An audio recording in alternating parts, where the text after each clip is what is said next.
Well, hello, Daniel. It may seem like I'm just pandering to you for some sort of views, but I really want you to hear this. This is a heartfelt message. Your last video made me really sad, but probably not in the way you intended. It made me sad because you really tried to do something for YouTube. You tried to make YouTube a better place.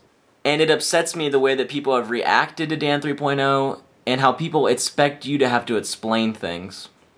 I mean, in the grand scheme of things, a lot of artists, a lot of bloggers, and a lot of writers put out crap. Their fans don't hold them accountable for it.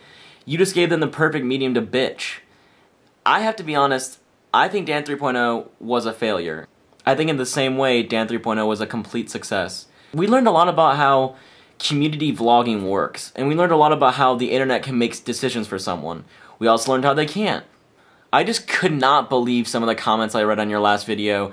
I thought they were really unfair and represent really well the overall response to Dan 3.0 and how people have just been way too rash and very unfair in the way they've commented on your project. After all, why do you have to explain anything you do?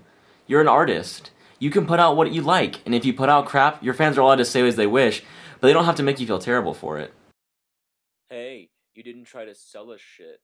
Welcome back, Dan. How in the world should someone otherwise fund a project like Dan 3.0? You can't couch surf for 5 months. It doesn't work that way. You can't couch surf for a year. You can't just live with friends. That's not how the project was supposed to work.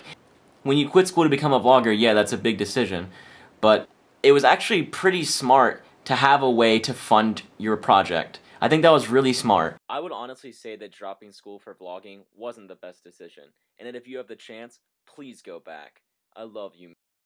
Who is this guy to comment on anyone's life, let alone someone who is simply putting out vlogs on the internet? It's these kind of comments that probably made you really cynical. But that's not fair. I mean, you have every right to chase your dream, and I think you accomplished so much in this 1 year that some people will never even try their entire lives. Yeah, maybe you won't reach the Pogo record, but you put out a massive video project which was started at a gigantic YouTube convention in California with some of the best vloggers in the world. I think you already have something to be very proud of.